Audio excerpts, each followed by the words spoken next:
தாவேக்கா வந்து ஒரு அரசியல் கட்சியா பாக்குறீங்களா இல்ல ஒரு ரசிகர் மன்றமா பாக்குறீங்களா? இல்ல ரசிகர் மன்றம் கூட இவ்வளவு ஒஸ்டா நடந்து நான் எந்த நடிகருக்கும் பார்த்தது இல்ல. நம்ம அடிக்கிற அடி ஒன்னொன்னுமே அவனுங்க வந்து அதை வீர மாதிரி பேசிக்கிறாங்க. கேக்குறாங்களா, என்ன கேள்வி கேக்குறாங்களா, அது திமுக தான், எதுக்கும் பதில் தெரியணும்னு அவசியமே இல்ல. அது ஸ்கிரிப்ட் எழுதி கொடுக்குறாங்க. இது வந்து ஸ்கிரிப்ட் எழுதிலாம் கொடுக்க மாட்டேன். இதுக்கு உட்காந்து கிளாஸ் எடுப்பாங்க. எந்த கட்சி மீட்டிங்லயும் பிளாக் போர்டும் சாக் பீஸும் வச்சு நான் பார்த்தது இல்ல. பிப்ரவரியில பாருங்க, அங்க உடஞ்சிரும், இன்னும் முடியல, வந்துட்டே இருக்காங்க. ஓ இவங்க வராங்களா, ஓ அவங்களோட சேர்ந்து இவங்களும் வராங்களா, ஓ அவங்க எல்லாருமே வராங்களா, இப்படி எல்லாம் வந்து ஒரு ப்ரொமோஷன் அவங்களே அவங்கள பண்ணிக்கிறாங்க.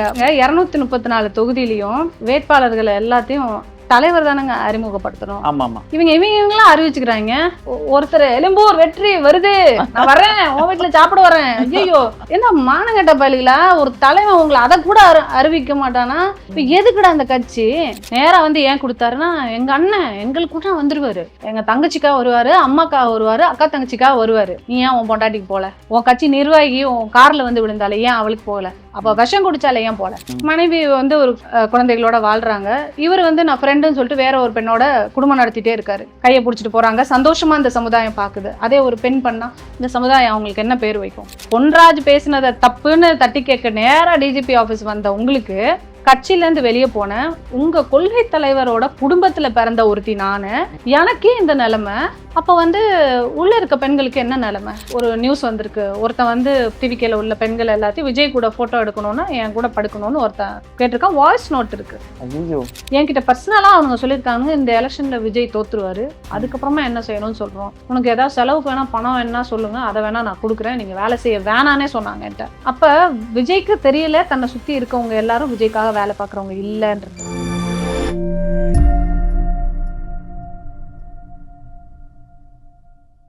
ஸ்பார்க் மீடியா நேயர்களுக்கு வணக்கம். இன்றைய நேர்காணலில் நாம் சந்திக்கவிருக்கும் விருந்தினர் வழக்கறிஞரும் நடிகையுமான ரஞ்சனா நாச்சியார் அவர்கள். வணக்கம். எப்படி இருக்கீங்க? நல்லா இருக்கேன், நீங்க எப்படி இருக்கீங்க? நல்லா இருக்கேன். இன்னைக்கு ரொம்ப பரபரப்பா இருக்கு அரசியல் களம். ஏன்னா நீங்க வந்து கமிஷனர் ஆஃபீஸ்ல போயிட்டு ஒரு கம்ப்ளைண்ட் ஒன்று கொடுத்துருக்கீங்க. எங்க பார்த்தாலும் உங்களோட பிரஸ் மீட் தான் வந்துட்டு இருக்கு. என்ன கம்ப்ளைண்ட் கொடுத்துருக்கீங்க? நான் உங்களுக்கு தெரிஞ்சதுதான், போன மகளிர் விழா, மகளிர் தினம் கொண்டாட்ட விழால இருந்து விஜய் அவர்கள் பேசின விஷயங்கள் நிறைய போயிட்டு இருந்தது. அது பெண்களை இழிவுபடுத்துற மாதிரியான ஒரு டாக்ஸ் தான் இருந்தது. அதனால அது மட்டும் இல்ல, அதையும் விட நிறைய விஷயங்கள் விஜய் அவர்களோட லீடர்ஷிப்பே ஒரு கொஸ்டின் பண்ற மாதிரியான விஷயங்கள் தான். எந்த பிரச்சனைக்கும் வரல, பெண்களுக்கு வந்து முன்னாடி நிக்கணும் அப்படிங்கிறது தான் எல்லாரும் எதிர்பார்க்கறது. அண்ட் ஒரு பெண் நிர்வாகி தன் கார் முன்னாடி விழுந்த அன்னைக்கு வர முடியல விஜயால. எத்தனையோ அவர் சொந்த பிரச்சனைக்கு வர முடியல. இப்படி எந்த பிரச்சனைக்கும் வரமாட்டேன். அவர் படம் ரிலீஸ் ஆகல, வரமாட்டேன். அலையன்ஸ் பேச நான் வரமாட்டேன்.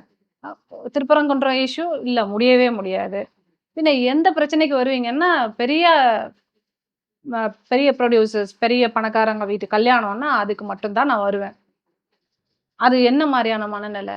உங்க மனைவி இத்தனை கம்ப்ளைண்ட் கொடுக்குறாங்க, சரி திருப்பி திருப்பி நம்ம அதுக்குள்ளேயே போற மாதிரி இருக்கும். அந்த விஷயத்தையே விடுங்க.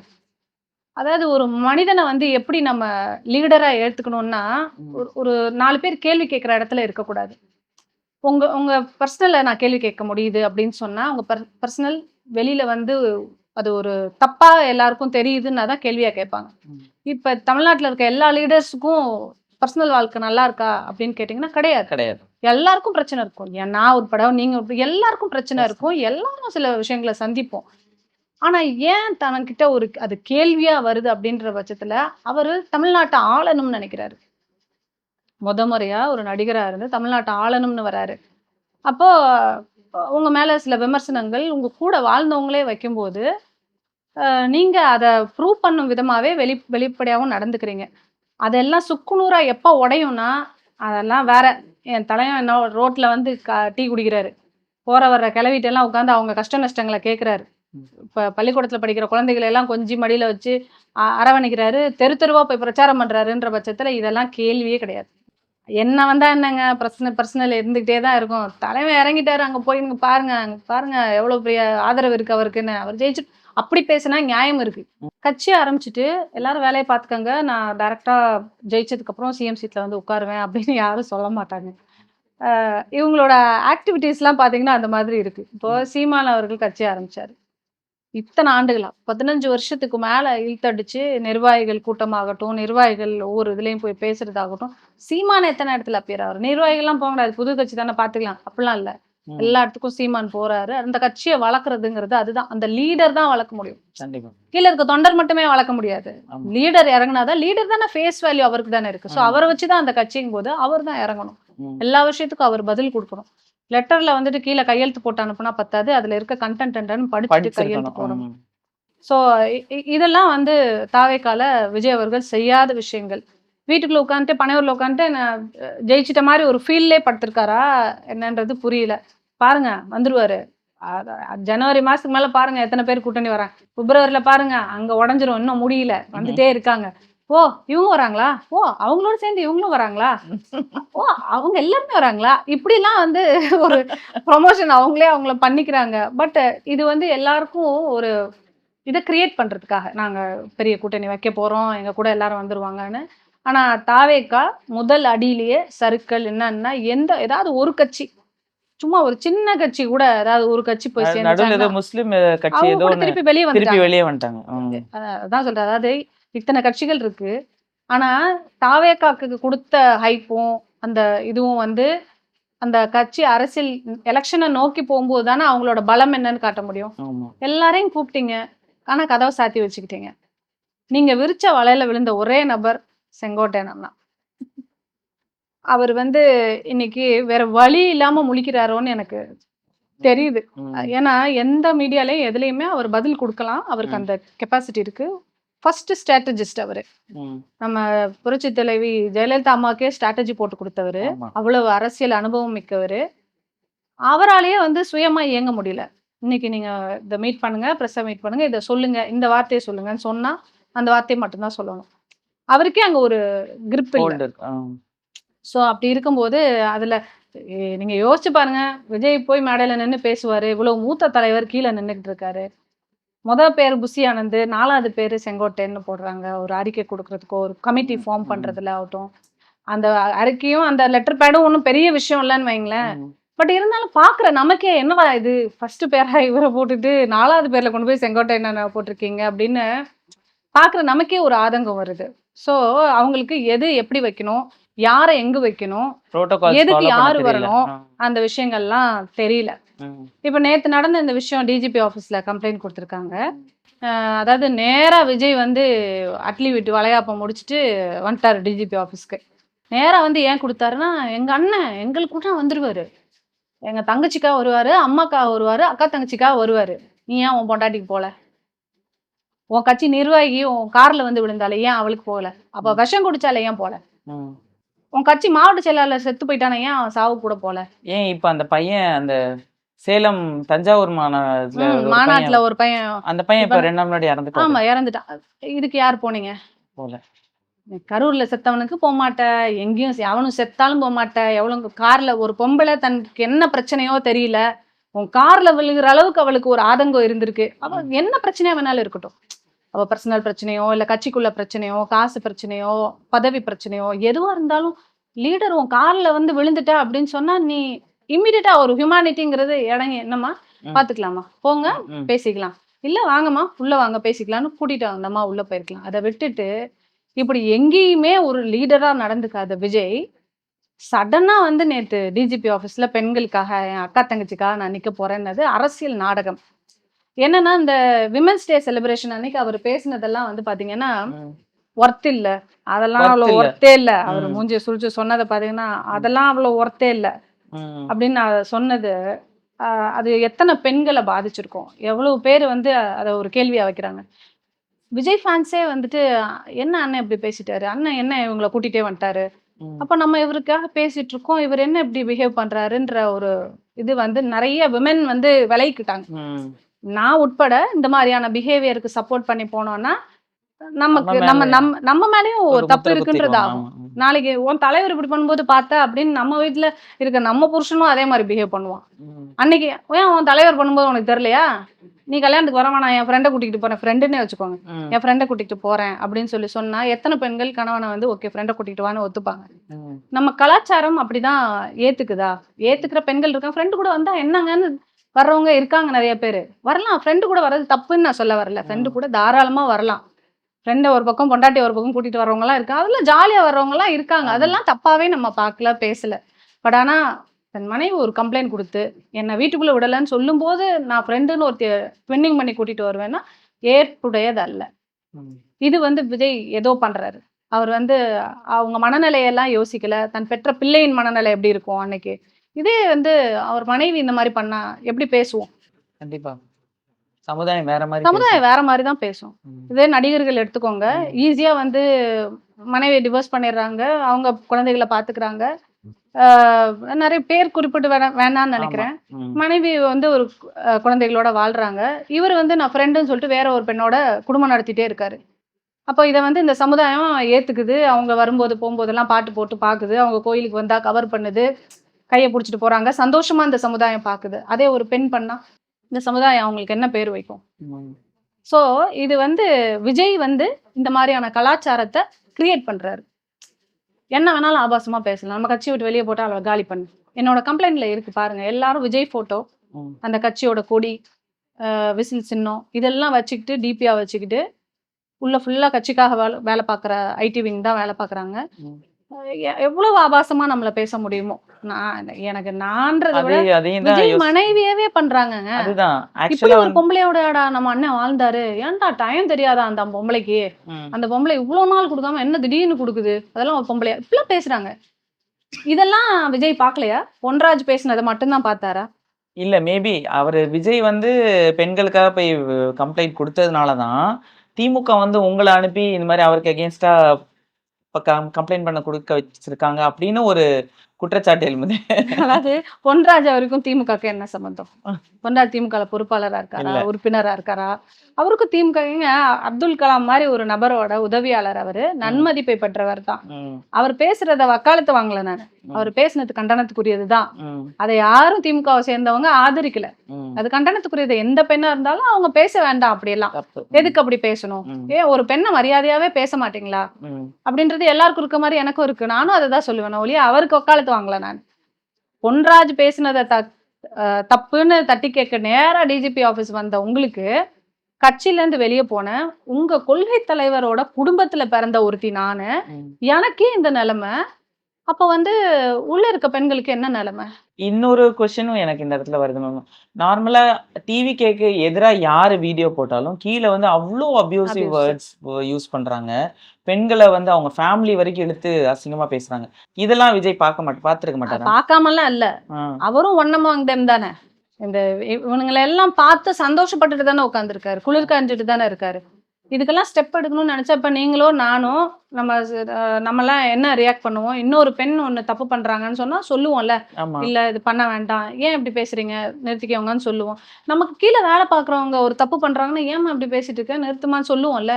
அப்ப நீங்க ஏன் இது வரைக்கும் அந்த மாதிரி ஒரு ஸ்டேட்மெண்ட்டை கொடுக்கல? இத்தனை உலகமே தமிழ்நாடே பாத்துக்கிட்டு இருக்கு இந்த விர்ச்சுவல் வாரியர்ஸ் என்ன பண்றாங்கன்னு. தமிழ்நாட்டுல யாராவது ஒருத்தரை சொல்ல virtual warriors doing a great ஜாப்னு யாராவது சொல்லுங்க. யாராவது ஒருத்தர் ஒரு பொம்பளைய சொல்லுங்களேன். அந்த கட்சி பெண்களே வெளியே வந்து சொல்லுங்க. சொல்லுவாங்களே, இல்ல சொல்ல மூடி சொல்றாங்களே. அந்த கட்சி பெண்களை வந்து விர்ச்சுவல் வாரியர்ஸ் கிரேட் ஜாப் அப்படின்னு சொல்லுங்க. அந்த பொம்பளைங்க எப்படிப்பட்ட குடும்பத்துல வர்றாங்கன்றத நம்ம எடுக்கலாம். எல்லாம் அதாவது இந்த கட்சியை பொறுத்த வரைக்கும் கம்ப்ளைண்ட் கொடுக்க வர்றதுக்கு கூட ஒரு மகளிர் அணின்னு ஒண்ணு போட்டிருக்கீங்க, லீகல் விங்னு ஒண்ணு போட்டிருக்கீங்க. அங்க இருக்க வக்கீல்களையும் அந்த மாவட்ட செயலாளரையும் அந்த கட்சிக்குன்னு மகளிர் அணி ஹெட் போட்டிருப்பீங்கல்ல, அவங்களாம் எங்க பனையூர்ல அவங்களும் அப்படியே ஐக்கியமாயிட்டாங்களா? வெளியே ஆபீஸை விட்டு வீட்டை விட்டு வெளியே வர மாட்டாங்களா? அட்லீஸ்ட் கம்ப்ளைண்ட் கொடுக்கறதுக்காவது அவங்களெல்லாம் வெளியே வந்து காட்டுங்க யாருன்னு. ஓ இந்த மாதிரிதான் மகளிர் அணி ஹெட்டான்னு தெரிஞ்சுப்பாங்கல்ல. ஸோ அந்த அரசியல் அறிவே இல்லை. வேற யார் வந்து கொடுக்குறா? அந்த ரோட்ல பணியாரம் சொல்றவங்க, முறுக்கு புளிறவங்க, பூ விற்கிறவங்க, இப்படி வந்து யாரெல்லாம் இருக்காங்களோ எல்லாரும் வாங்க இருந்தாங்க வந்து இந்த கம்ப்ளைண்ட் கொடுக்க சும்மா கூட வாங்க. இந்த விஜய் கட்சி போட்டோ போட்டோடனே வந்து ஒரு ஹாப்பியாகி வருவாங்கல்ல, அப்படியே எல்லாரையும் கூப்பிட்டு வாங்க இந்த போடுங்க. கட்சி நிர்வாகிகள் யாரு? அவங்களாம் நிர்வாகிகளா? என்ன நிர்வாகிகள்? அவங்களாம் என்ன நிர்வாகிகள்னு சொல்லுங்க. கட்சிக்குன்னு என்ன டிக்னிட்டி மெயின்டைன் பண்றீங்க? யார் அந்த ரெஸ்பான்சிபிலிட்டி எடுத்துக்கிறீங்க? ஒரு கம்ப்ளைண்ட் ஆஃபீஸ் வந்து கமிஷனர் ஆஃபீஸ்ல போய் கம்ப்ளைண்ட் கொடுக்குறீங்க, அதுக்கு யார் வரணும்? கண்டிப்பா அந்த ஹெட் வரணும் இல்லையா? அது ரிலேட்டட் ஹெட் வரணும்ல. அந்த ஹெட்டுக்கெல்லாம் என்ன ஒரு இது வந்துச்சுன்னா ஹெட் வெயிட் வந்துருச்சு. நம்ம ஹெட் வெயிட்ல இருக்காரு, நம்மளாம் ஹெட் அப்படின்னு ஹெட் வெயிட் ஆயிட்டு அப்படியே தூங்கிடுறாங்க. ஹெட்னா போக கூடாது அப்படின்றது அவங்களுக்குலாம் ஒரு பழகுன ஒரு விஷயமா இருக்கு. ராஜ்மோகன் போய் ஒளிஞ்ச மாதிரி ஒளிஞ்ச மாதிரி எல்லாம் வந்து ஒண்ணு ஓடுகாலி, இல்லாட்டி போய் உள்ள போய் ஒளிஞ்சுக்கிறது. இந்த இந்த கேரக்டர்ஸ் எல்லாம் வந்துட்டு நாங்க தலைவன் தான் அப்படின்னு சொல்லி எனக்கு பேசிக்கா ஒரு விஷயம் புரியல. நீ கட்சி பிரச்சாரத்துக்கு போமாட்ட, யாரும் செத்தா போமாட்ட, ஒரு பொம்பளை வந்து விழுந்தாலும் கதறினாலும் கேட்க மாட்ட. ஆனா இப்ப அடுத்து முதல்ல ஒரு எலெக்ஷனு ஃபர்ஸ்ட் டைம் ஒரு கட்சி வந்து வருது. நீங்க ஆரம்பிச்சிருக்கீங்க. அப்ப சந்தோஷமா என்ன பண்ணணும்? விருப்ப மனுவை வந்து அவர் வாங்கலாம். அவரும் நிக்க போறாருன்ற பட்சத்துல விருப்ப மனு வாங்குறது கூட அரசியல் தானேங்க. நீங்க விருப்ப மனு வாங்குங்க, உங்க அம்மா அப்பா வர சொல்லுங்க, ஆசீர்வாதம் வாங்கி அவங்க கையால விருப்ப மனுவை வாங்குங்க. தலைவர் வந்து குடும்பத்துக்கு மரியாதை கொடுக்குறாரு, தாய் தகப்பனுக்கு மரியாதை கொடுக்குறாரு அப்படின்றது மக்கள் பார்ப்பாங்க. அதுவும் ஒரு உங்களை நீங்க இது பண்ணிக்கிறது தானேங்க. பண்ணலாம். அதெல்லாம் கிடையாது. அவர் பேர்ல யாராவது ஒரு பொம்பளை முன்னாடி வரும், அனுப்பு தலைவர் பேர்ல ஒண்ணு வாங்கிக்க, சும்மா பேருக்கு வாங்கிக்க. சரி ஓகே, விருப்ப மனு கூட நீ வாங்க வரமாட்ட, முதல்ல எலெக்ஷன்ல நிக்க போற. சிஎம் நிக்கிறதுலாம் இல்ல, சிஎம் கேண்டிடேட் விருப்ப மனு கூட நான் வந்து வாங்க மாட்டேன். ஆனா சிஎம் ஆகுறதுக்கு எனக்கு எல்லாரும் ரெடி பண்ணி வைங்க, நான் அந்த சீட்ல வந்து உட்காருவேன். ஓகே. 234 தொகுதி போக மாட்டேன்னு சொல்லிட்டாரு. கேம்பெயினும் போறாரான்னு போக முடியாதுங்க. அவ்வளவுதான். தேதி அறிவிச்சதும் பாருங்க, என் தலைவர் வந்தா நீங்க எல்லாம் செத்தீங்க, வந்ததுக்கு அப்புறம் பாருங்க இப்படிலாம் சொல்றாங்க. ஆனா பாருங்க 234 தொகுதியிலையும் இருக்க வேட்பாளர்களை எல்லாத்தையும் தலைவர் தானங்க அறிமுகப்படுத்தணும். ஆமாமா. இவங்கெல்லாம் அறிவிச்சுக்கிறாங்க. நான் ஒருத்தர் எழும்பூர் வெற்றி வருது, நான் வர்றேன், உன் வீட்டுல சாப்பிட வரேன். ஐயோ, இன்னொருத்தன் பார்த்தா ராயபுரம், நம்ம ராயபுரம் ராயப்ப இருக்காரு. நம்ம இவங்கெல்லாம் அறிவிச்சு என்ன மானங்கட்ட பள்ளிகளா? ஒரு தலைவன் உங்களை அதை கூட அறிவிக்க மாட்டானா? இப்ப எதுக்குடா இந்த கட்சி? நீங்க எல்லாம் எதுக்குடா உழைக்கிறீங்க? உன்னை அங்கீகாரம் உன் தலைவன் தானே பண்ணணும். விஜய் இன்ட்ரடியூஸ் பண்ணா அந்த மாவட்ட செயலாளர் வந்து தமிழ்நாடு அறியும், மதுரை மாவட்ட தலைவர் இவர் தான், வேட்பாளர் இந்த இவர் தான் அறிவிச்சேன்னா நியூஸ், அது ஒரு ரீச். அந்த மதுரை மக்களுக்கு மதுரையில இவர் தானா விஜய் இன்ட்ரடியூஸ் பண்ணிருக்காருன்றது தெரிய வரும். அதெல்லாம் கிடையாது. நம்ம வந்து அவனே அறிவிச்சு நீயா போய் நின்னுக்க, நீயா செலவு பண்ணிக்க, கட்சி நிதி எல்லாம் கொஞ்சம் கொஞ்சம் கொடுக்க வேண்டியது இருக்கு, எல்லாத்தையும் கொடுத்துட்டு போனீங்கன்னா நீயா நின்னுக்க, ஜெயிக்க மாட்டோம்னு தெரியும் அவங்களுக்கும். அவங்களுக்கு ஜெயிப்பாங்கன்ற நம்பிக்கையெல்லாம் இருக்குன்னு நினைக்காதுங்க. ஜெயிக்க மாட்டாங்கன்னு அவங்களுக்கும் நல்லா தெரியும். இருந்தாலும் விஜய் வந்து இந்த இந்த எலெக்ஷனை வந்து எப்படி ஃபேஸ் பண்ண போறாருன்றதை நம்ம எல்லாருக்குமே தெரியுது.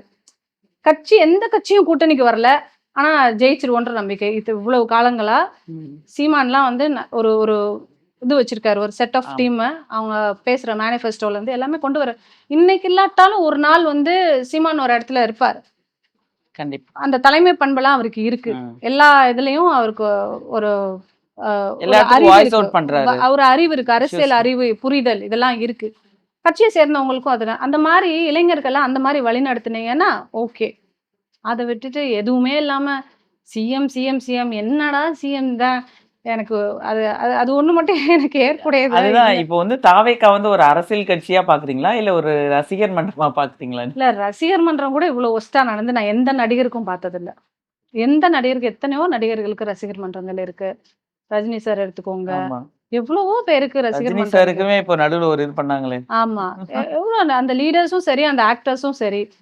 அஜித் சார் எடுத்துக்கோங்க, ஒரு விசில் அடிச்சு பயங்கரமா கத்துறான் அஜித் சாரை பார்த்ததுமே, அதுவும் கோயில்ல கண்ணுல இப்படி பார்த்து அப்படின்னு ஒரு ஆக்ஷன் தான். அந்த ஆக்ஷன் வந்து அடுத்த செகண்ட் அந்த சத்தம் குறைஞ்சுதா? கண்டிப்பா குறைஞ்சது.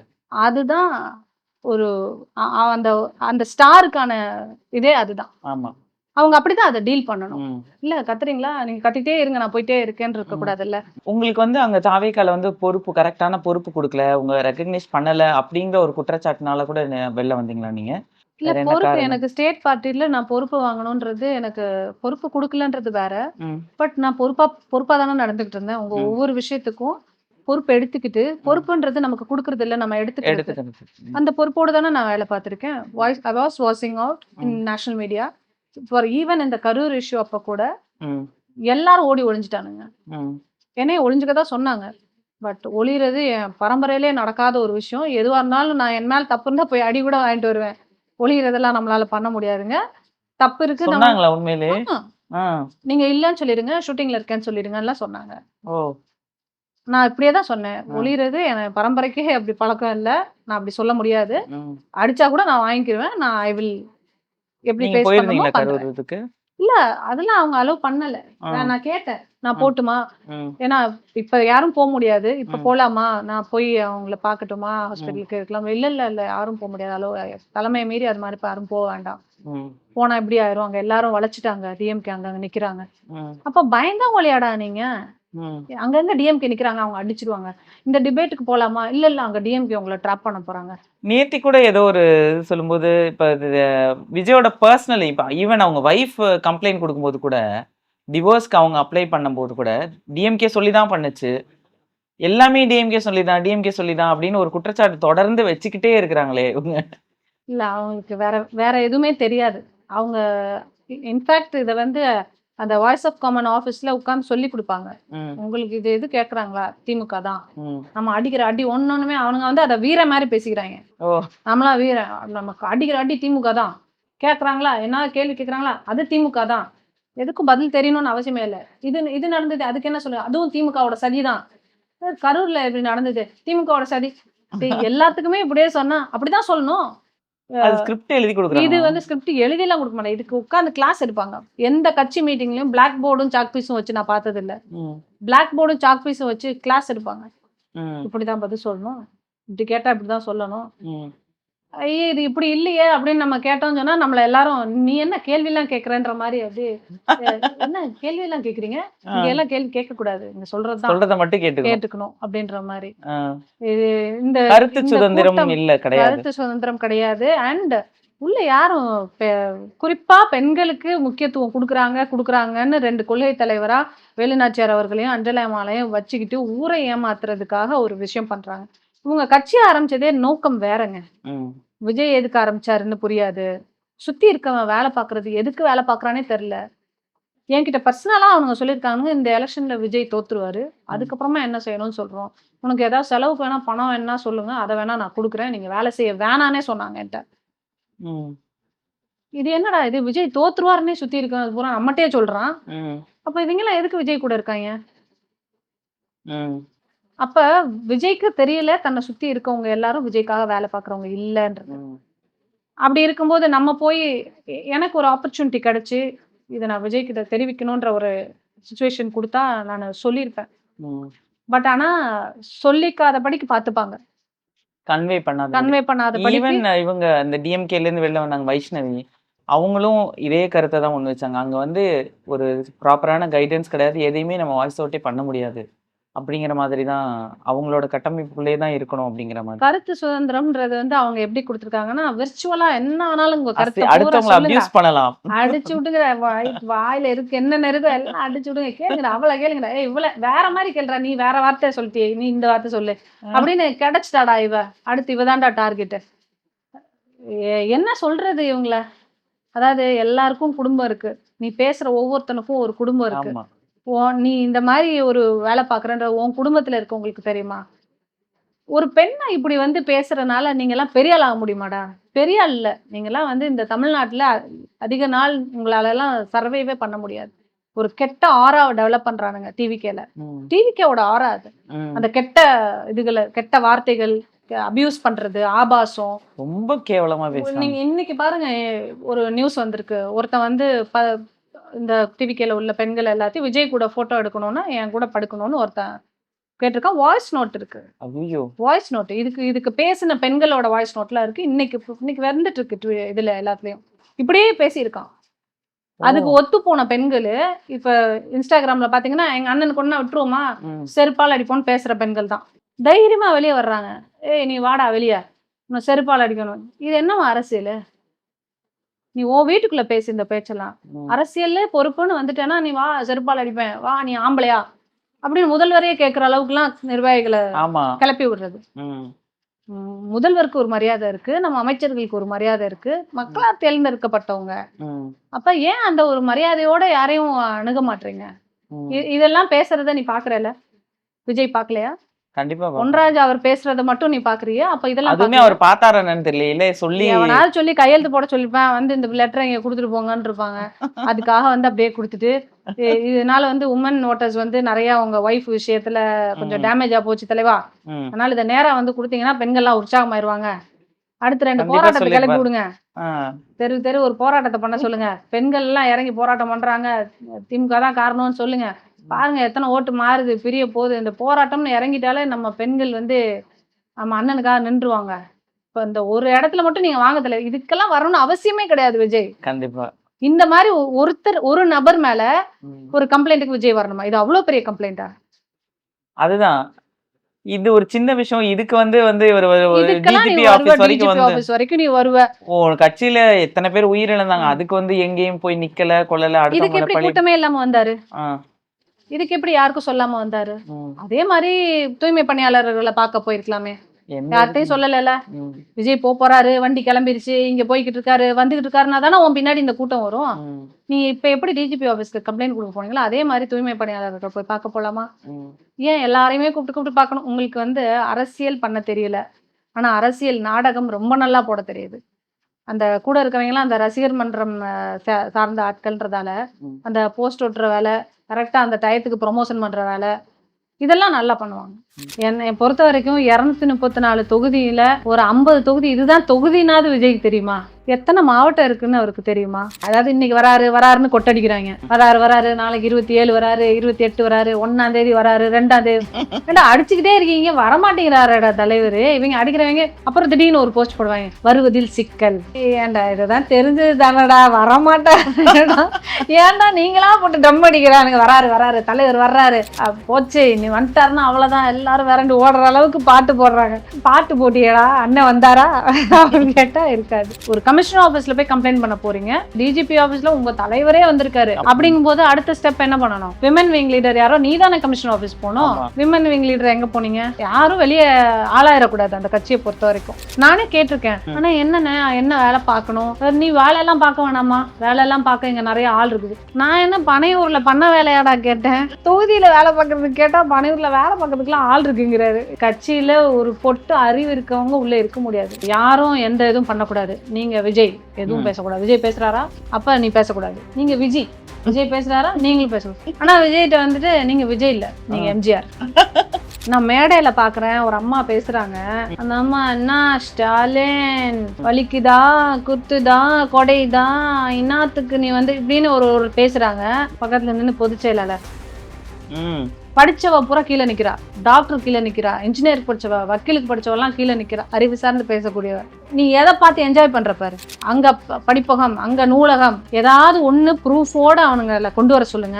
ஏதாவது ஒரு மீடியால ஆதவர்ஜுனா சொல்ற மாதிரி சன் டிவிக்கே நீ வாப்பா, டாக்குமெண்ட் பூரா எடுத்துட்டு வா, என்னென்ன செஞ்சிருக்கேன்னு பார்ப்போம். எதுக்கு உங்களுக்கு இந்த பொய் பித்தலாட்டம் பேசுறீங்க? ஆட்சிக்கு வந்த போறாங்களாம், அடுத்த 60 நாள்ல நம்ம ஆட்சி வரப்போகுது, எஃப்ஐஆர் பூரா டெலிட் பண்ணிடுவோம். மாவட்ட செயலாளர் பூரா கேஸ் போடுங்க. கண்டிப்பா அந்த கூட்டம் கைத்தட்டி தான் ஆகணும். அதுக்காக கை தட்டுவாங்க. நீ பேசுறது அறிவாளித்தனம் கிடையாது, முட்டாள்தனம்ன்றது உனக்கே தெரியும். வரவேற்று அந்த மேடையில ஒவ்வொருத்தரும் மாண்புமிகு தலைவர் அவர்களே, மாண்புமிகு இவர்களே, அவர்களே, அந்த மரியாதையும் இதுவும் இந்த மண்ணாங்கட்டி எதுவுமே எங்களுக்கு தெரியாது. அண்ணன் வந்துட்டார் அப்படின்னு விஜய் வந்தோன்னு மோடி எந்திரிக்கணும்னு நினைப்பானுங்க. இவனுங்க எப்படி வந்து கூட்டணிக்கு வருவானுங்க? அமித்ஷா பிடியில் மோடி வாய்ப்பே இல்லை, ஒரு வேற பிடியில இருக்காரு. இப்போ பாருங்க, எல்லா இடத்துலயும் நீ தானடா விஜய், இந்தாடா குத்து வாங்கிக்கேன்னு சொல்லிட்டு குத்த போறாங்க. என்ன ஆக போகுதுன்றத நீங்க எலெக்ஷன்ல தான் பாக்கணும்.